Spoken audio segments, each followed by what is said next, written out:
Just going to get that recording started. Let's get started. So, welcome to Exploring Nonprofit Mergers and Collaborations. We're excited to bring this to you as part of a series of programming we've been doing throughout this fall on managing strategic change. Elevate NP, if you're new to us, is a relatively new initiative to help build a more stable, better connected, more accessible network of capacity building resources around Southwestern Pennsylvania. We're really focusing on building on existing assets in our community, filling in gaps where they exist, and really connecting nonprofit leaders like yourselves to high quality, effective capacity building resources that ultimately maximize your community impact and your ability to deliver on mission. And so we've been excited to work in collaboration with the Bridgespan Group as partners on some work over the last couple of months as real national experts on a lot of topics around big strategic change, which are, of course, a top priority given the current climate we're in. So I'm excited to introduce Mike from the Bridgespan Group, who will get us started and share a little bit about Bridgespan and get us into the content for today's session on partnership, collaboration, and merger. Awesome. Thanks, John. Thank you all for being here, especially on a day where I imagine some of you, like me, have children who would have been in school who are home due to the snow and probably already had a busy day if Giving Tuesday is a big day for your organization. So just a big thanks for you all being here. My name is Mike Ciccarone. I'm a partner at the Bridgespan Group. I'm joining this webinar from Maine. And if you haven't introduced yourself yet in the chat, please feel free to add in your name, the organization you represent, and where you're joining us from. We really wanted to hold this webinar on collaborations because it just feels like such a timely topic. In the last several months, both Elevate and Bridgespan have heard from dozens of nonprofits and funders about the challenges of the current moment. I think you all are familiar with them, but just overall, what a hard time to be a leader in the sector. I'm sure if I could see your faces, there'd be a lot of nodding along with that sentiment. And so we wanted to come together to talk about one way to navigate this moment of uncertainty, and that's increased collaboration with others. A couple of goals for this time. One, we'll talk about why collaborate, gain some insights into the reasons for pursuing collaborations and what it can look like, talk about how to do it well, hear from some real world nonprofit examples and learn lessons, and share some advice on what not to do, avoiding common pitfalls that can hinder successful relationships. So then you can think about these different opportunities in your own work. And if you're a funder, think about what this might mean for your grantees. Let me just share a little bit about Bridgespan and we'll review some housekeeping notes before we dive in.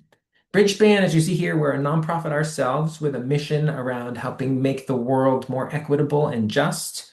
We're advisors to nonprofits and funders, and we also, as a nonprofit, try to take what we learn from our consulting and advisory work and share practical content and tools free of charge for social sector leaders and funders to strengthen their organizations and encourage more funding to flow towards impact. We have offices in 6 places around the globe, that you see at the bottom there. Just some housekeeping for today's conversation. So this webinar is being recorded and we'll share the recording after by email, as well as the slides and links to resources that we're going to share at the end.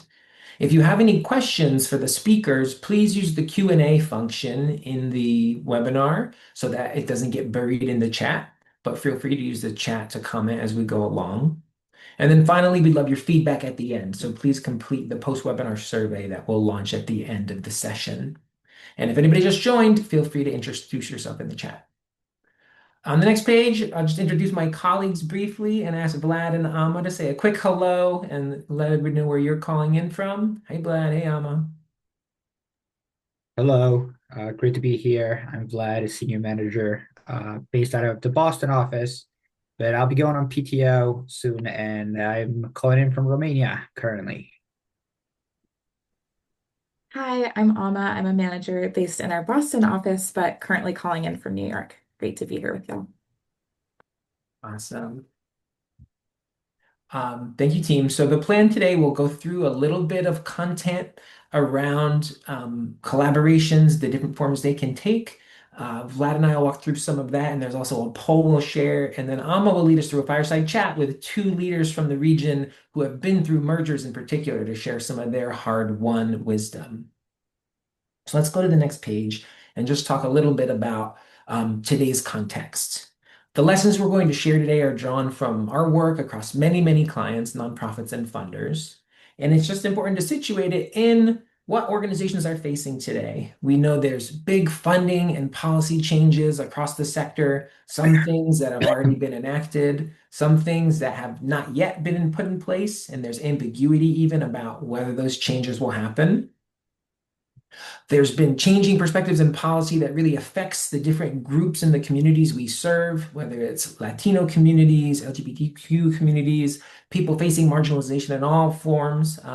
There's just a changing dynamic in our landscape, given the policy context. And this is at a time when there's an increased need, or at least the same levels of need for all the services and programs that nonprofits offer. And so meanwhile, what are nonprofits doing to address this? Well, we're seeing a few things. Organizations are thinking about scenario planning. How can they take stock of the current moment in a period of relative calm and try to think about what's the medium case or worst case scenario we could find ourselves in, and what are some actions we might plan to take?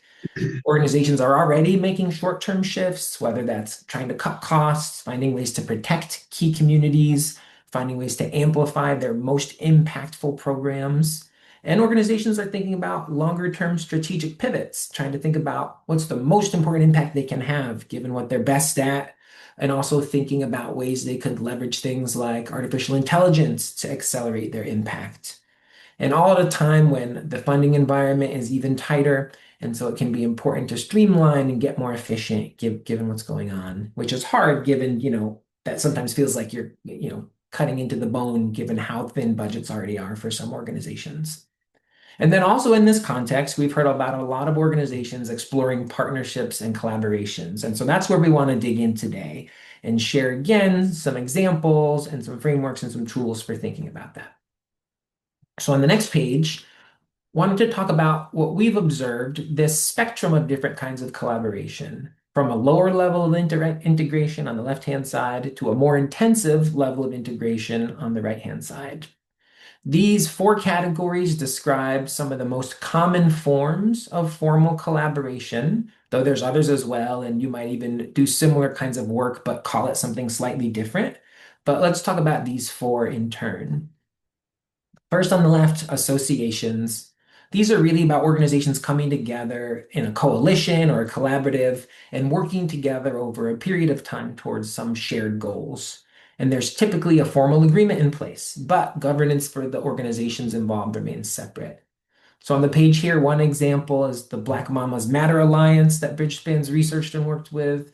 They're a coalition of different nonprofits focused on advancing maternal health in the US for Black moms, where they have some shared goals that they work towards together, but separate organizations. Some Pennsylvania examples that are really exciting that we've learned about recently. One is the Nonprofit Alliance for Women and Girls, which some of you might be familiar with or even part of, formed to support women and girls serving nonprofits through building capacity and mobilizing resource. Another Pittsburgh region example, Stronger Together, collaborative effort by the immigrant and refugee serving nonprofits in the area to create a shared strategy for serving their communities and engaging funders to protect against all these new external threats. These kinds of associations can be super powerful just to align the impact of different organizations towards a common goal and setting some shared rules of the road and an agreement for how they'll work together. Moving over to more integrated efforts, we have joint programming. This you're probably familiar with too, but it's where organizations work together to co-deliver a program over time. One example here, you can see the logos is EPIC, Every Person Influences Children, and the Baker Victory Services. These were 2 New York-based nonprofits that did work in hospitals providing education, and they came together to deliver a shared program.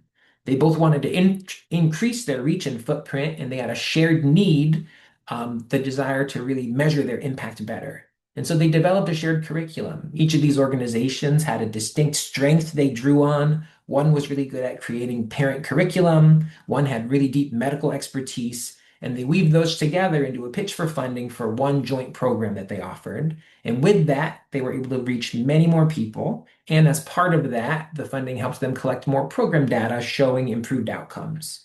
And just in doing the work together, they also were able to do it in a more cost-efficient way. And so here's this joint programming approach again, which can have potential to really deliver value in terms of impact and efficiency. And again, key contributing factor there, the organizations have aligned goals as well as just some complementary skills. Third type of collaborations, shared support function. This can be when organizations come together to share back office or front of the house roles, things like accounting, IT, infrastructure.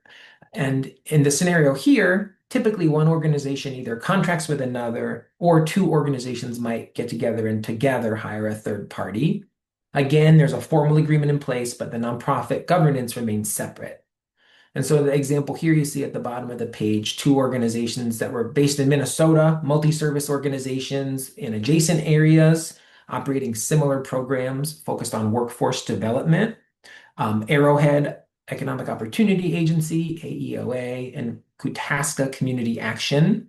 These two organizations were originally prompted to partner by a mutual stakeholder, a shared board member. They had similar work, workforce development, similar geographies, but not totally overlapping. And one of the organizations started to have both some leadership challenges with transitions and financial challenges, and the board pushed them to think about ways to collaborate. And they ended up connecting with Arrowhead. At first, they just started sharing back office functions, including IT support, which helped fill a really critical gap for the two organizations while they remained separate. And then as they built that partnership, they realized they also had some shared needs on the program side. They served rural communities, again, with a workforce development program, and they actually were struggling to hire the staff they needed to meet need. And it turned out their customers' needs were episodic and kind of asynchronous. So they could actually have the same staff, if they shared some programming staff, deliver programming in two different geographies in a way that didn't really overlap and also didn't hinder their ability for one program or the other to do it. And so over time, these two organizations standardized operating processes, they built this shared IT infrastructure, and ultimately started collaborating on some outward-facing programs as well. And so there's an example of shared services. And again, it's two organizations starting out, sharing some functions, and key factors for success, aligned missions and goals for impact, shared needs, and complementary skills. And then on the more intensive, more collaborative forms of collaboration, we've got mergers. We'll spend some more time on this in particular with our fireside chat in about 10, 15 minutes. But this is the most intensive form of collaboration on the page, and it's where the governance of two organizations becomes linked. This might include other forms as well with slightly different technical meaning, an acquisition where one organization actually takes on another, or affiliations where there's, an overarching entity and subsidiaries. But in all of those, organizations combine their governance together. In our fireside chat, again, we'll hear about the two examples you see here, Chatham Baroque and Summit Legal Aid, and Chatham Baroque merging with Renaissance Baroque, and Summit Legal Aid merging with two legal aids that were in the region, creating a new organization. A few things to say here, and we'll talk more about mergers in particular because it's such a hot topic. An important point just to take away is for mergers to work, there's got to be a clear case of unlocking greater impact for the two organizations to come together. That means mission alignment, goals for impact alignment, and complementary skills, and hopefully some opportunities for efficiency. A last point I'll name here, it's not a form of collaboration, but it ties to the why some organizations at this moment are asking about mergers. And that's the option of sunsetting or closing down an organization. Right now, there's lots of organizations in our sector who are looking at mergers in a hopeful way as a possible strategy to survive severe financial cuts. And that might be a viable path for some organizations, but it's also important to say two bad balance sheets don't make a good one. And for some organizations that are thinking about maybe a merger as a potential solution to really stark funding cuts, there's also another option that should be on the table, which is thinking about what would it look if our work were to sunset? And are there any core pieces of our impact, key intellectual property, key expertise, a key program, things like that, that could live on in a handoff to another organization? So I'll just also plant that seed there for folks who are thinking about mergers from that regard. So we're going to take down the slides for a second and pause for a poll. We want to hear from you about your experiences with these different forms of collaboration. And so I'm going to invite Vlad up to talk us through this part. Right. Thank you, Mike. And yes, as Mike said, we're really curious to learn a little bit more about your experience here. So the poll should be up on your screens, and there you should see kind of four questions. The first two are multiple choice. You kind of have four answers. You can choose four or none. And the first question is, what type of collaboration have you done with your current or past organization? The second question is really around what collaborations are you exploring or are you interested in doing more or learning more of in today's context? And hopefully the non-answer is going to be a little bit less prevalent here, given the topic of our webinar. And then I see the answers coming in. I do want to say for the last questions 3 and 4, please do try to refrain on actually picking like the top two answers. I know there's the option to choose multiple. So do let us know what are the top two reasons you're thinking about in terms of collaborations, and also what are the top two fears that you have when you think about collaborating more.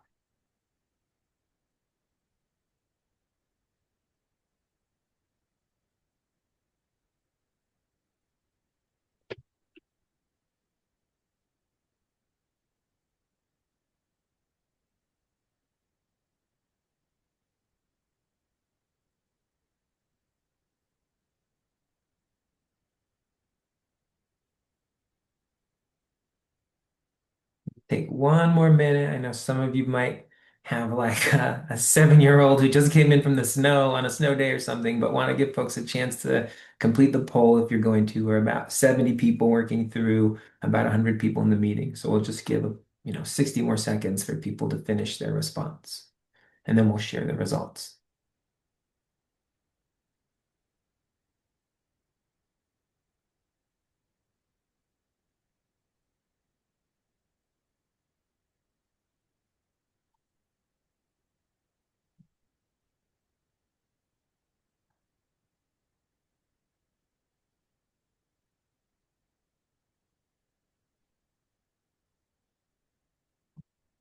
Still see some results coming in. Thanks to everybody who entered your responses. A reminder for folks who joined to, after we made the housekeeping announcements, we're going to go through some content, go through this poll. Then we're going to turn into a fireside chat, and at the end have time for questions. So if you do have questions as we go, feel free to use the Q&A function built into the webinar, and that's going to help us respond to some of them.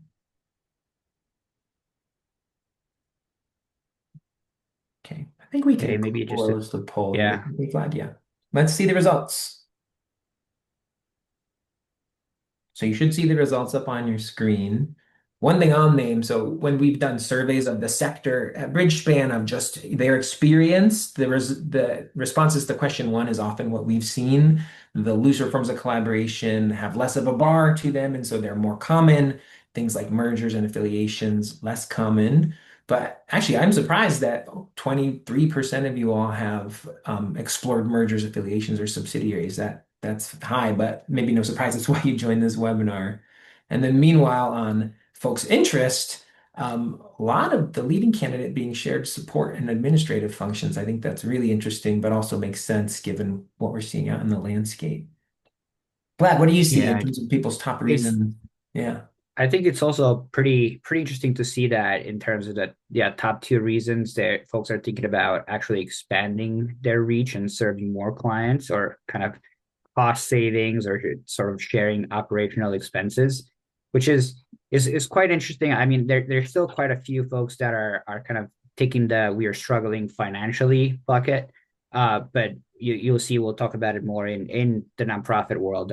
We do see quite a lot of kind of folks who are entering collaborations, or maybe actually like collaborations with a merger spin from a financial struggle perspective. But it's actually quite refreshing to see that there's a lot of people who are looking to grow their reach and save some costs. All right. Well, thank you very much for sharing your perspectives. It's always interesting to see how kind of this evolves with different cohorts. We did want to share just a few kind of tips and observations from our experience as we've done increasingly more work with organizations that are interested in this topic. So we've had the opportunity to kind of help organizations at a variety of different points in their collaboration journey, with some sort of starting at, trying to understand whether their strategic direction um, shows any opportunities of collaboration, with other organizations coming to us and sort of looking for support in more kind of tactical implementation. So we did want to share just a few perspectives here, and you'll see on the left-hand side, probably the most important one that Mike also mentioned is really developing a clear rationale for why you're looking to collaborate. So kind of sitting back and asking yourself, what value will this add versus kind of going and continuing my activities as an organization alone. And if there's not like a really clear and compelling answer, perhaps this is not the path forward.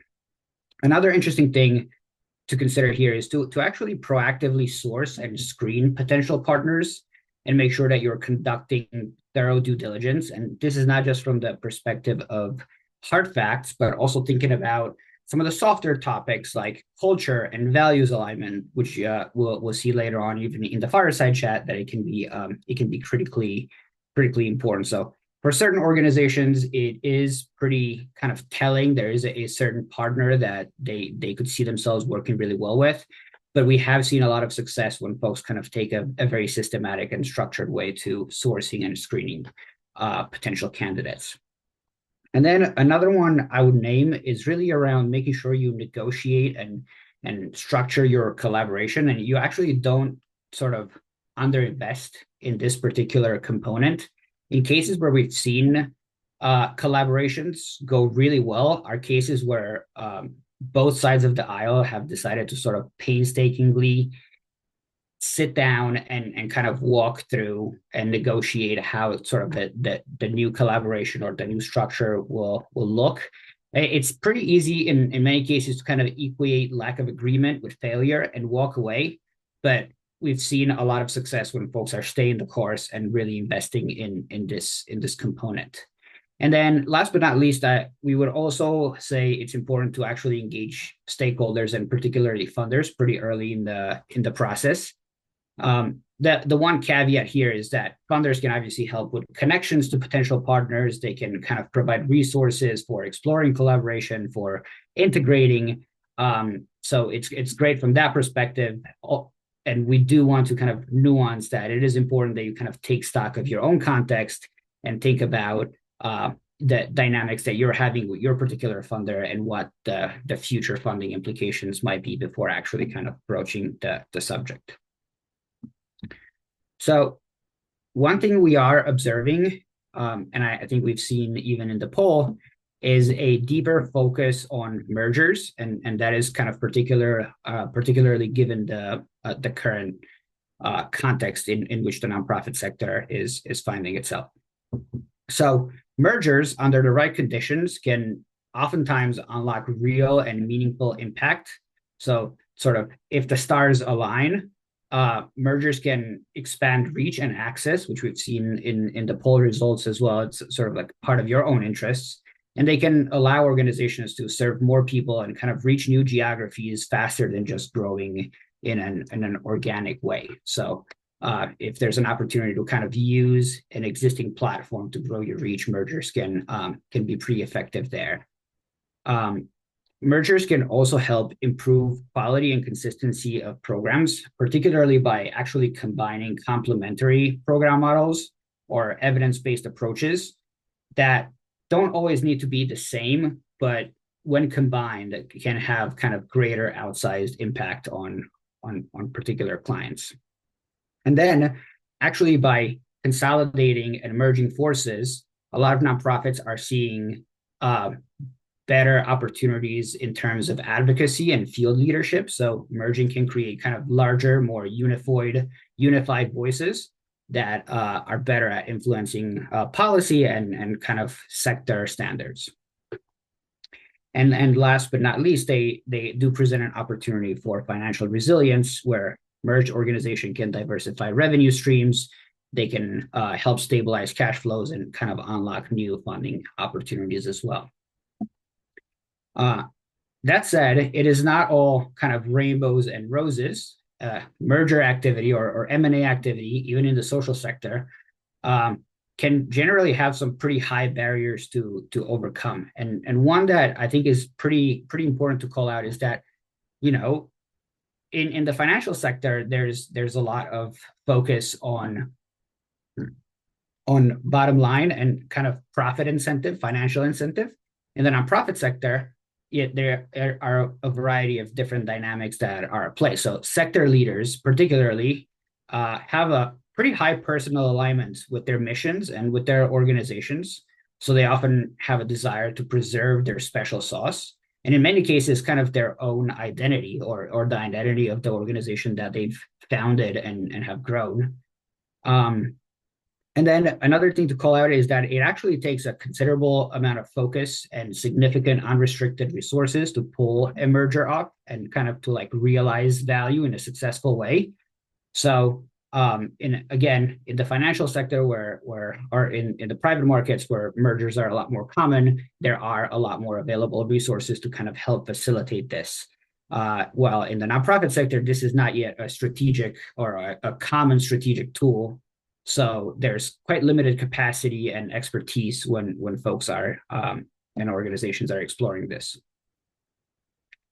Another thing to mention is the sources of potential value may be a little bit more nuanced with kind of fewer redundancies to be realized. So I'll keep drawing this comparison to the private markets or where kind of private entities are considering mergers, and in those cases the value is pretty clean cut. It's actually like, will we make money or will you not make money? Where in the nonprofit sector there are a lot more dynamics at play to be considered. And then lastly, there's often kind of a lack of capacity or expertise available writ large. So a few other key insights that we would also want to kind of elevate is that merger and acquisition activity is and should be an extension of your strategy, as Mike mentioned a little bit earlier. And it should help realize actual genuine strategic value or impact. So if you kind of step back and you find that that is not the case, and you're not feeling that any additional value is generated, that is a pretty good sign to maybe reconsider. One thing that we are seeing is that successful mergers and acquisition often start with one anchor organization that has the stability and the leadership and the growth ambition to do sort of more of the heavy lifting of the merger and sort of serve as a platform for the actual deal or collaboration. So we're seeing that actually mergers of equals, where organizations are sort of like really close or kind of coming from like a very similar power dynamic, are some of the most challenging types of deals to kind of take place. And then we would say that really it is important that parties are really mindful from the beginning of kind of how they discuss a potential deal and are able to perceive themselves and the sort of the level of the power dynamic that they are entering the conversation from.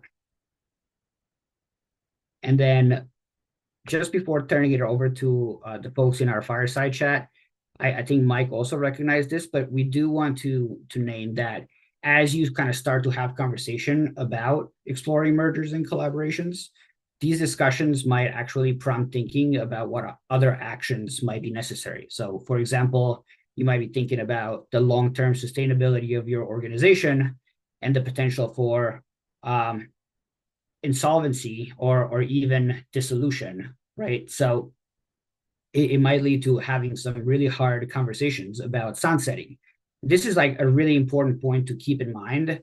And similarly, it's really helpful to think about the other stakeholders in your landscape and whether there are any peers in your ecosystem where a part of your work could live on, even if not through a formal merger or through a formal acquisition. So I know that was a mouthful, but I will flip it over to Ama, who will introduce our panelists, and we'll hear from two very interesting examples. Thanks, Vlad. We're so excited to have the opportunity to leverage the expertise of two local leaders who have experience with this topic. So please welcome Brian Gorman from Summit Legal Aid and Donna Goyak from Chatham Baroque.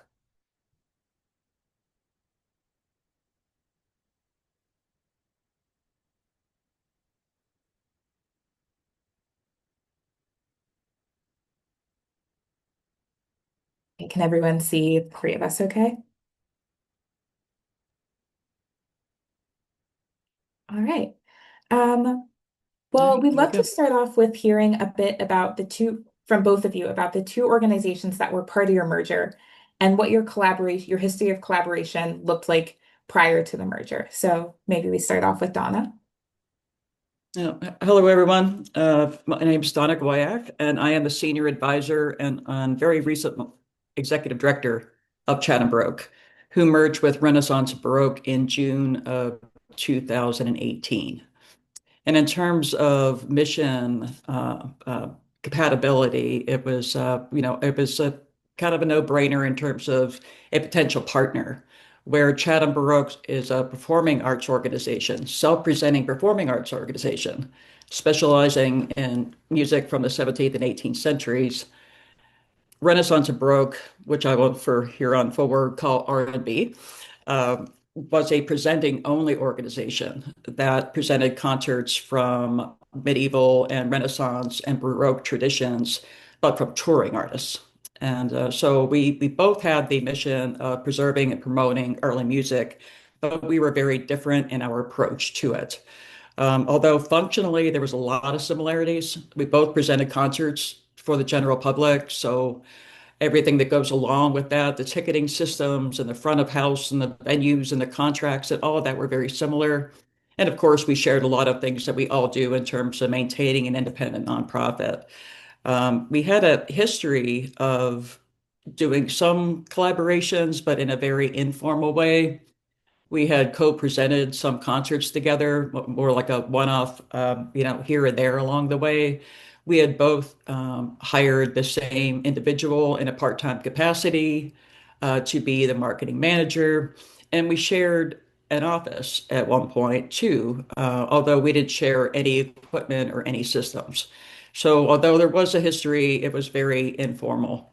But we both also shared our goal to grow and expand our audiences. So we both had the same kind of ambitions in that way as well. Thanks, Donna. Brian? Thanks. Hi, everyone. Brian Gorman. I've been the director of Summit Legal Aid, formerly Southwestern Pennsylvania Legal Aid, since 2015. Southwestern Pennsylvania Legal Aid and Laurel Legal Services are two regional civil legal aid organizations that emerged in 2023. They had been in existence since about 1968 each. And regional civil legal aid is somewhat what it sounds like. It provides legal services, free legal services to low income local residents and other special matters, regardless of income, such as victims of violence and discrimination, to a particular region. Our regions were 4 counties and 6 counties in Western Pennsylvania, and we're now 10 counties. We're both part of the Pennsylvania Legal Aid Network. So we make up 10 of the 67 counties in that network. And our missions were very similar. I've already touched upon it with the legal advice and representation of low income and other vulnerable Western Pennsylvania residents, mostly made up of attorneys, paralegals, and support staff, and of course your normal nonprofit management leaders and a board of directors with each program. In our cases, have described us as kind of mirrors of each other. For example, Washington and Westmoreland counties merged, and Fayette and Cambria counties, and counties that are very similar in a lot of ways, including they're mostly rural nature, much of their demographics. And in our case, we were out of 8 at that time regional legal aids in Pennsylvania, we were the seventh and eighth in size. So we've merged and gone up a whole whopping spot to number 6 out of 7 of the regional legal aids in Pennsylvania. But I can get into that a little bit more with the reasons for the merger. But that's our background.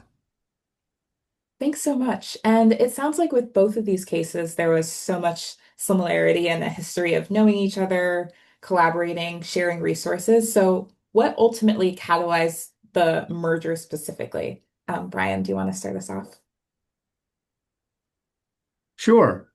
Um, in this case, it was somewhat situational. The Laurel side, and I had been on the Southwest side. The Laurel side had had some significant leadership changes. They had a finance director who they were not able to successfully replace, and people who have been in nonprofits for some time know how troublesome that can be if you don't have a permanent controller or finance director in place. Their executive director had faced some significant health issues, and they didn't have sufficient succession planning on the Laurel side. Now, when I say they didn't have sufficient succession planning, they did have succession planning, but we've learned through this process that there are different types of succession planning. There's your process of succession planning, where when this happens, you go through your policy and play out your policy. And then there are those more emergency, immediate needs for succession planning, and they were really facing that. Merger talk had been going on, and I won't get into the details of that unless asked for about 25 years at that time. So this was not a new topic to us, but it became a pressing topic. So that became the catalyst for the urgent discussions between Laurel's board and Southwest board and management on both sides, along with some of our funders, of whether we should go forward and go ahead and do it now. And the decision was made to yes, go ahead and do it at that point. Donna, how did it look for you? It was also somewhat situational in that when we were sharing an office space with R&B, their under-resourced executive director of about 2 years resigned, and so did their part-time person right in the middle of the season. And so I kind of left them in a bit of a lurch. We had a common board member who approached me and asked if I'd be willing to review the financial history and make some projections. And so we spent some time looking at the finances of the organization, and it was becoming apparent that the operating deficit was being supported by cash reserves that were dwindling.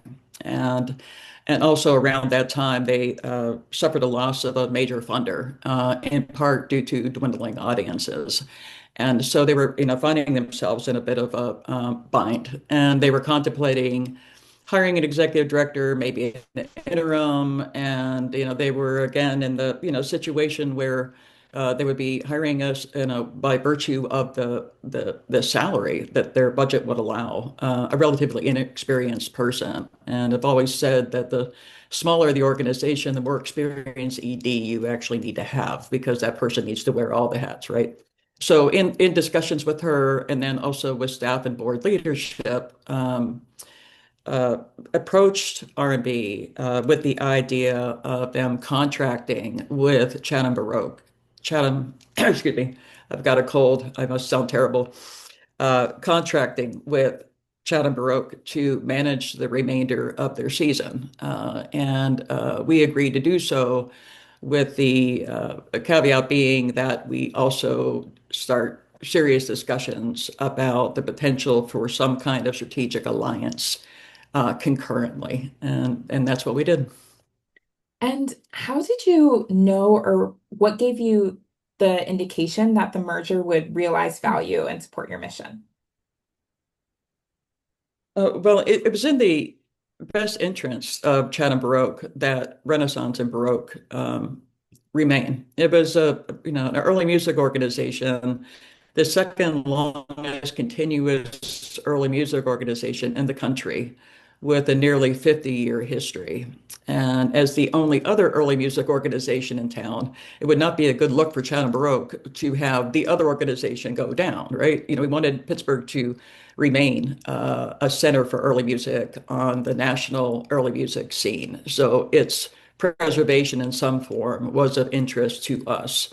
Also, through the process of understanding their audiences better and making comparisons while we were under contract and managing their organization, discovered that there was less than a 30% crossover between the two audiences, which is kind of stunning in its own way. And I have some theories as to why that is, but it seemed apparent that there was an opportunity to build our market share and getting Chatham Baroque's program in front of R&B audiences and vice versa. So that was a potential there for sure. And it also would expand our pool of artistic collaborators, right? We have artistic directors on staff who would get to know more artists, and they can also realize their full potential as the experts in early music that they are by also choosing and curating, touring international and national touring artists, to be part of a series. So there was a lot of reasons that the benefits outweighed the risk, we thought. And if we figured if we could make it work operationally and financially, it was certainly worth doing. Thanks so much for sharing. And Brian, what were the indicators in your case?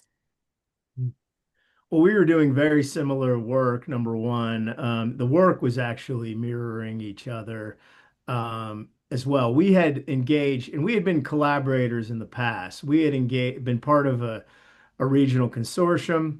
We'd engaged in needs assessment, client needs assessments together. Um, Several times in the past. Our case work priorities were very similar. So we knew we were engaging in very similar work, and we knew the people. That helped. We didn't know all the people, but we knew many of the people. I mean, when we were in neighboring counties, we were making referrals back and forth, um, relying on each other's expertise, at times teaching each other. We had developed some trust and respect. And in that regard, we knew that the merger was allowing us to bring together some people who were specialists or even stars in their roles and kind of have that joint benefit of bringing them together as an organization and not just as neighbors. And also, I just add that we knew as two smaller organizations that we were, for our purposes and our funders' purposes and just nonprofit best practices and management structure and things like that, that being a little bit bigger in this case was better. That we could pool our resources, but it allowed us to handle things in a little bit more of a traditional way in nonprofits in terms of everything from HR to IT to development and communications, regulatory compliance, all of those things that are needed in our nonprofit field, benefited by being a little bit bigger in our case. Yeah.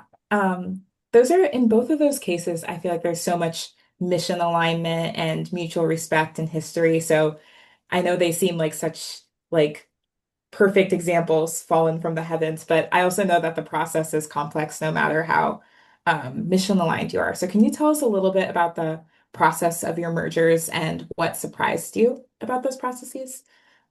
Starting with Donna. Um, well, advise anybody walking into this, if you have an opportunity to date before you discuss marriage, that's always a good thing. So the contract for services agreement, whereby we were managing the remainder of their concert series, gave us an opportunity to get to know their audiences and their board and their stakeholders. And so by the time we got around to, we announced the merger, folks were already in a, well, that makes sense, kind of a frame of mind, right? So it was a good process. But while we were doing that, we were concurrently holding very serious discussions. We formed a joint task force, a strategic affiliation task force of members of the R&B board and the Chatham Baroque board who met on a regular basis. We had lengthy discussions. We had checkpoints along the way where we would stop and decide whether or not we were going to go forward or stop the process, right? It's important to do that so everybody knows to get the check in so that you're on the same page every step of the way, and you do have the option to pull out, right? So I think that's an important element. Messaging is also an important element, no matter how quiet you want to be about these discussions, they always get out. So it's important to have strong and agreed upon messaging so that we're all saying the same thing about why we're looking into this. We didn't have there wasn't staff on the other side, so we didn't have the complexities of considering how to deal with existing staff members, but we did with board members, right? We ultimately decided on what was technically an acquisition, right? And the R&B corporation dissolved. And we chose to add members of the R&B board onto the Chatham Brook board, although there was not part of the formal agreement. We were able to acquire pro bono legal services, which was enormously helpful. They helped during the due diligence phase and oversaw the transfer of assets and created new bylaws and submitted all the legal filings and all of that with a value of about $65,000. So that was very helpful to have that kind of resource. And then we also sought funding for the post-merger stabilization phase, meaning that we knew there would be a lot of upfront costs, when the merger took place, combining financial system databases, all the things, right? That there was going to be a lot of costs upfront to be able to accomplish that. So making sure you have the resources for the day after is really important. Thanks so much. Brian?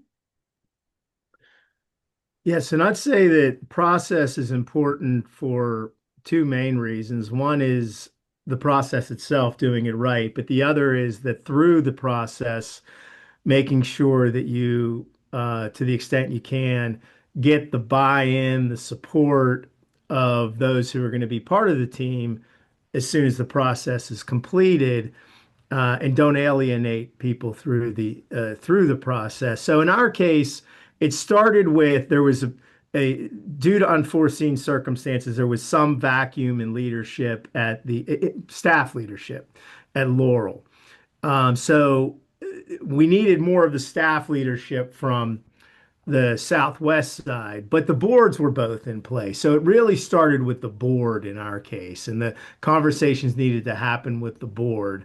And that was where, we wanted to make sure that we had buy-in and a mutual agreement as to how this process would work and culminate on both sides of the board. And then we moved to the considerations of how we were going to do this legally and operationally. Both boards hired their own counsel to make sure that you have this process of where you have counsel on both sides and you're negotiating this merger, but then you're also trying to have these folks come together and be one unit at the end. So you want to make sure that they're both protecting their interests, but in such a manner that they're all going to be friends in the end. So that's a delicate balance that you're going through. And we made sure that we handled it as delicately as we could, and obviously transparently as we could, to make sure this being a merger that I can comment on in a few minutes, and not an acquisition, that everybody felt that their rights and interests were upheld throughout the process. One complicating factor is that we had one program, excuse me, that was unionized and the other that wasn't. And we dealt with that fairly well throughout the process. Although, in hindsight, coming from the non-unionized side of things, I've learned some mistakes that I've made early in our life as Summit that if I could go back again, I would have done differently to make sure that I was more fully engaged with and prepared for the union when I started. But things have sorted themselves out and they're okay now.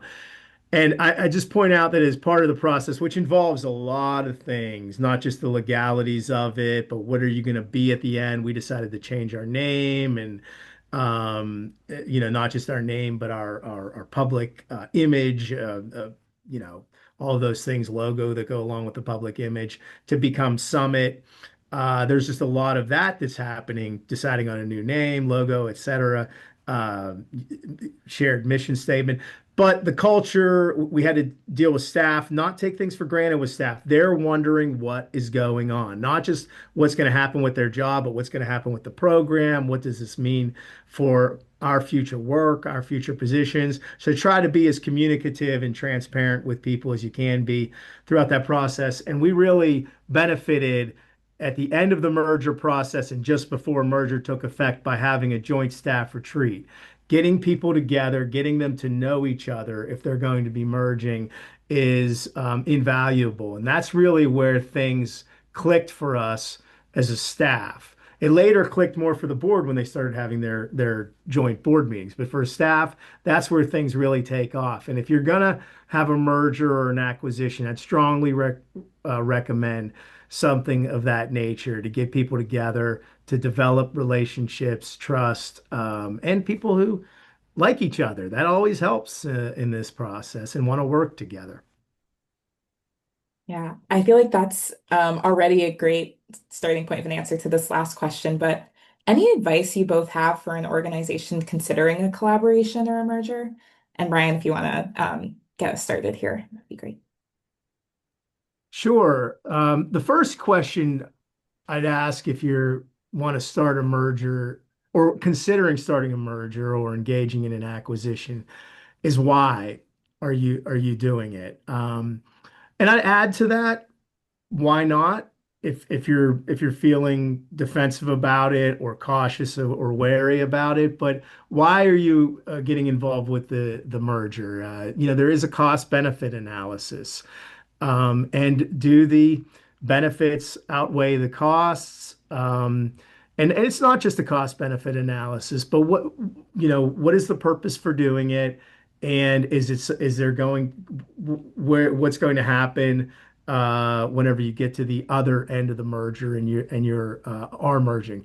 I'd add another question, which is what exactly is this transaction that's taking place? Is it a merger? I'm not a mergers and acquisitions legal expert. I practice other areas of the law, but I've been involved with it through this process. And I look at a merger as very different from an acquisition. An acquisition is, for lack of a better word, takeover. A merger, you're coming together and should be taking care of each other's, mutual rights, interests, benefits. And we wanted to make sure that this was being characterized, and actually proceeding as a merger. We were coming together as equals and that everybody would benefit from the merger. You have to consider what's going to be the impact on the board. I mean, you're bringing together two boards. Just saying we're going to mush them together or stack them on top of each other and do the same with the bylaws doesn't work. You need to also merge the bylaws, the governance of the board, the structure of the board, the composition of the board, all of those things.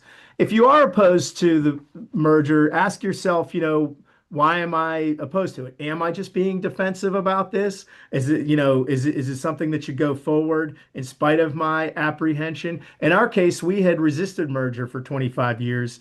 And now that involves some other factors in some other counties that aren't involved in these 10 counties. But we came to the realization that, wait a second, this is actually best for us to come together and merge.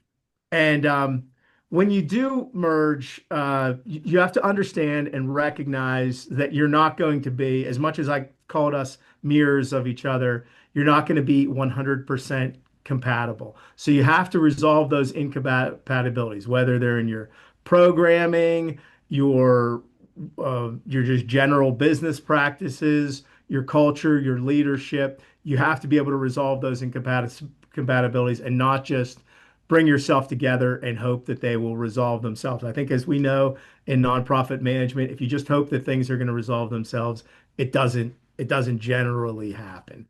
So that's the advice I'd give. If there's any questions about it, I could try to give more advice. Thanks. Thanks so much, Brian. Donna, any advice from your experiences?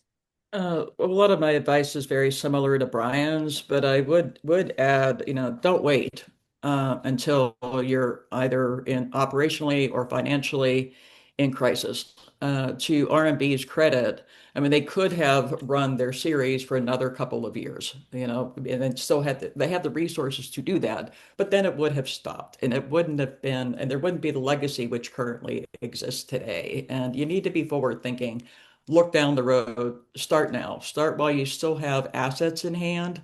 We are in a position of strength, and you'll find yourself with a lot more potential partners than you will if you are in a desperate scenario, right? So avoid desperation at all costs. And it is a lot of work, and everybody knows that. And seeing the comments that is one of the concerns, right? Having the capacity to do this. So it's important to not drop the ball on your regular standard program delivery while you're also doing this merger exploration. And it is a very tricky thing to maneuver, no question.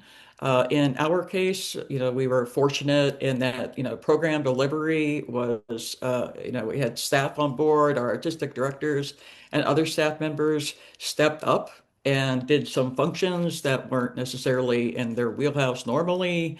And everybody worked really hard towards this shared goal of seeing this through in a very logical and thoughtful, meaningful way. And we were lucky too to have the support of the board who recognized the exhaustion, the extra hard work, and gave bonuses to folks for all of the double duty they were pulling during this period. So you have to take care of your people during the process. And then lastly, I think I would say, if you're went ahead and is think in general, think about sustainability differently, right? All of us see the same, there's always a question about sustainability on just about every grant application, and it's a word we use all the time. But think about when you're trying to articulate ways to ensure long-term sustainability.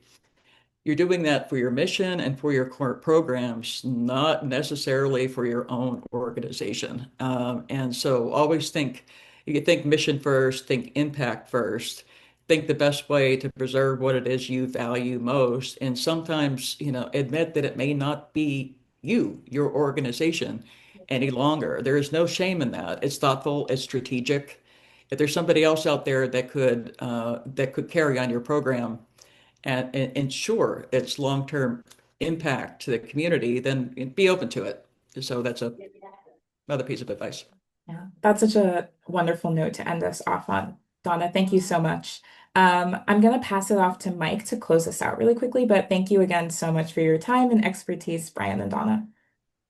Yeah, just so helpful to have the hard-won wisdom of leaders who have walked the walk, talked the talk on this topic. Just a couple things to wrap up. If you're eager to continue this conversation with members of your team in the materials we'll share afterwards via email to everyone who registered, there's this set of conversation starters, which you might sit down with your leadership team or a trusted board member to think about. Are there opportunities in your landscape for more collaboration, not just mergers, but the other forms of collaboration we talked about also? Are there any upcoming changes, leadership transitions, or shifts in their landscape that might really prompt the opportunity to collaborate further?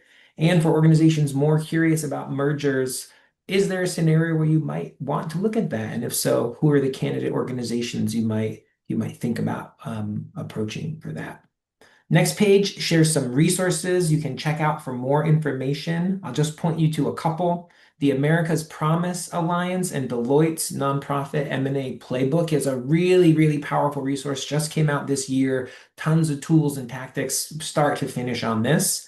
La Piana is one of the leading consulting firms that does hands-on work on mergers and acquisitions, and they have a blog with tons of their lessons learned.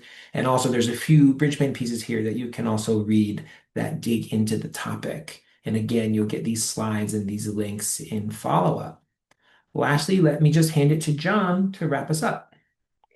Thanks so much, everyone, for joining us today. Thanks to Brian and Donna for sharing your stories and experiences. It's so helpful to hear firsthand from local leaders who've been through these sort of collaborations. As Mike said, we will be sharing the recording from today as well as the slide deck with all of these resources in the next couple of days once we get it up on our website. As you sign off, you'll also get a link to do a very short post-session survey. That's super helpful for us on feedback on today's session. It also helps to inform what we offer in the future. So if there's more around partnership and collaboration you'd like to dig into, we've done a lot of work this fall on scenario planning. If you're interested in more there, please let us know through that survey or send us a note at info@elevatenp of swpa.org. And we will use that to help gauge future programming. So thanks so much, and hope everyone has a great rest of your snowy Tuesday.